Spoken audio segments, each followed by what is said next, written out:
بريا سكاي بيجي حسكي محمد حاجو بردفك دبستان كامبين وشبكاني وسريكانية بجداري بلتنا مدبع بريز محمد دما دباشبه جر امج امارن بردست دست بيبكن دنافا حردو كامبان دا 6000 خوندكار انگو زيده يوان لشش دبستانان دخوينن او خوندكار چاوا لشش دبستانان تني هاتنا بجه کرنو دبستان وان کامپان بچرنگینه. بله دماتو حمود تماشاوان روجاوا تیوی جی باش به سپاس بو کو اف در فدامج بو کو امرونی باوجن سر سیستم پرورده ل کامپان و کوجی اماجه بو یکی کر کو یکی مهانه ده مل سرانسری هریم باکو روجلات سولید ناوان جی ل کامپا امبیجن دبستان هاتن دست بکرن ناو هر دو کامپی ما و کو تجی گو کو شش دبستان مل هنه سلسله ل کامپا سکانینه سلسله کامپا واشو کانی لویده که امبیجن پرورده داین راستی جی هر دبستانی که مجی 14 و 16 پول دیده هنه هنک پول ما ام بیجن وقت شمان تو نه وقت سیستم آیو باشه و هنک پول مجی هنه امکان به کراوانه نه این کراوانه هنه حتی امکان به سال ما سیستم آپونا به تمامی راکب لد کامپان حتی سال پارجی هنک دبستانی ما هبون کون بون هنک رفی ما هبون کون بون لجبر کو زحمتی دور دهات کشاندن مشون آوان کراوانه آنین هجمار وقت تگو یعنی 6000 دبکو هینجی زیراتر بهش برکو لکامپا سرکانی هینجی بجاهی آوی پیت برفره کرن گلک خلکن سرکانی کو بدار زوره جی هواری خو خوشبر بونه دبستان حسکب جی بونه یک جی برنامه این کو ریوبریا باجر او کو وانا هینجی بینه کامپه دما کو دینه کامپه زاروک جی پردبنش بوجی 6 دبستان من راستی تیرناک انا امنا چارن چاوک ام ساعتی خواندن کیم بکن تایبجی بشه سراتایی ده کو هری که مثلا 3 ساعتا جبو سراتایی بداین جبو کو بکار به فوجان در باسوکه انا الکامپ ما یواشو کانی هيا ان دبستان سراتایی ده دبستان که جمع تقریبا هما 3 فوج اللي دوام دكن يعني هر فوجه كبير 2 ساعات ونيف دوام دك بشك داري دنيتن اجن ام بي سيستم جيناكن ام نكون حمود زاروكان بكار محمد بريز محمد تبحث فوجا كرجو هر فوجه كي 2 ساعات ونيف حيطا 3 ساعات روجانا پرورده دمينن قالو 2 ساعات ونيف حتى 3 ساعات دنافا صاله كده ويكارب برانشان بداوي بكو باش فري خوندنه به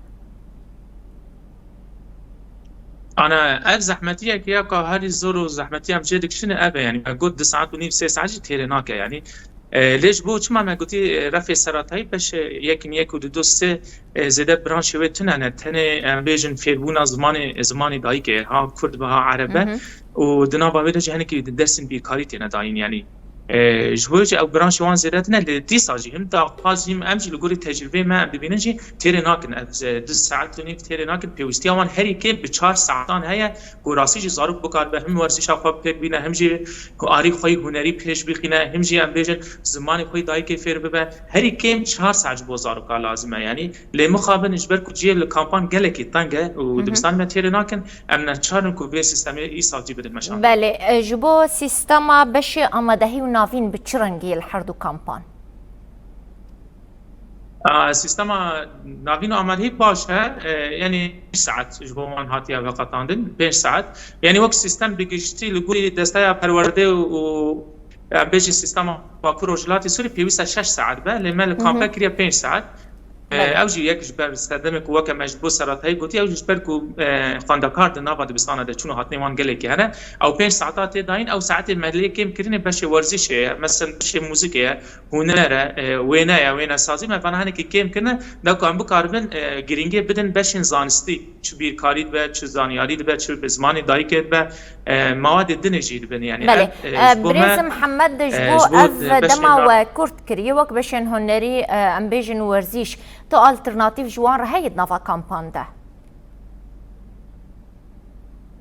نا انا حاليا نا راستي جد حتى بدقائق هاني دجي الترناتيف متن انا راستي جي ودخوازه خلكيجي هي دخوازه فندکاره هم مثلا گله کس دخوازه خود بشه هنری ده پیش بخینه خود بشه ورزش ده پیش بخینه خود بشه ورزش ده پیش بخینه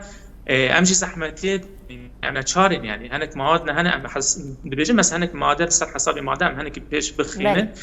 افجي استرنگيك يعني حطان هاجي بديل متنا بديل ابك وام بقاربن رفيان يانجي دبستان نو بيوستي انا راسيجي از بزندريا روجافات في بيرج بك ام بقاربن سيستم خواندن هين تحقيقات بك بيوستي ما هري كم يعني بدبستانك اللي كامبا سريكاني هي ودبستانك جلواش وكاني هيش بك وراسيجي هنك ام بقاربن ساعتين سرات هيجي زياده بكن وهي اماده هيجي ام زياده بكن بله دي بروجيا بيشيا ودا اف بيشنيار وكريا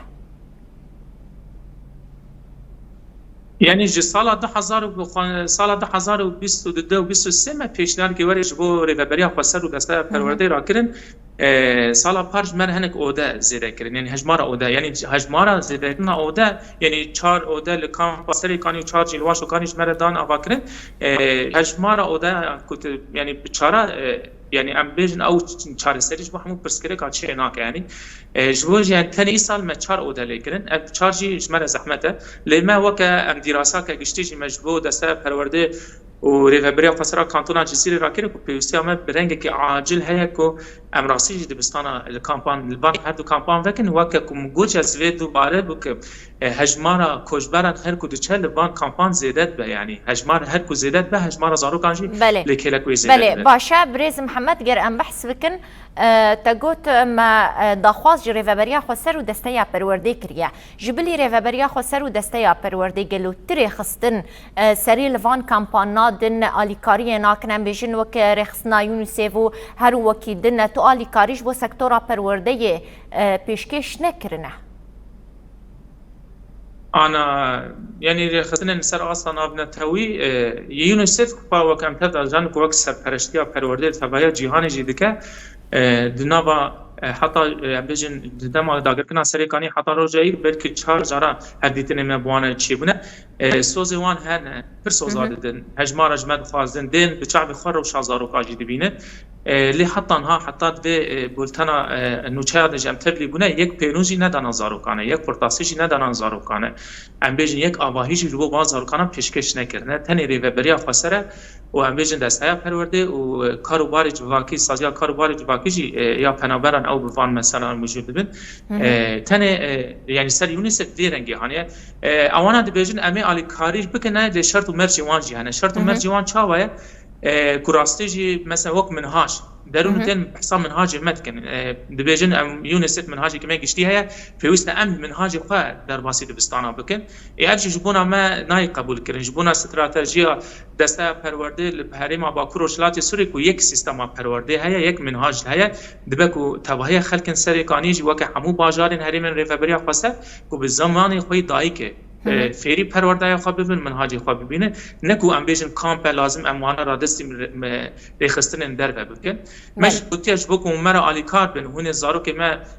لگوری خواب پرورده بکن ام قد قبول ناکن جی يعني بريجي قبول نکده اون جونها دش امش خواب قبول ناکن جبویجی مرا آلی کار نابن تنی از فازن بیشن يعني راستیجی هل کردستان کوملاک هل کردستان کرد می سوئیسرا آلی کاریا مدکن راستیجی و ام بیش مالا کردانجی ادعالی قرطاسیا ده آلی کاریا زارو کاد کنن یعنی هل کردستان لکامپا سریکانی لکامپا واشکانیش مرد بستان آوازی کرن يعني کدامش بیر ناکن حتی ای سال جی سوز هنه کوین بهتر بکاربن آلی کاری بفان زارو که مرد کن لحتان ها ریخصنه که سر اصلا نابنه توی بنجی تنه مثلا ریخصان سید شدرم هی کجرت به انقاذ الطفل قاشو دبنا خراسنا زارو كانت دي بچاوي فد بين روش زارو کا چاو خرابه لمو خابن از زوج تاش كره استدما كوري استنا نتوي شي يونيسف شي سير چدرن به انگو خاص طفل به علي كاري بوان زارو كانا كن مرسره پرورده که کاغذ که سیاسی لهم بریم بکارتینه بله باشه گلک سپاس محمد حاجو بردف که دبستان کامپین واشوکانی و سریکانی سپاس بو بشدار بوناوه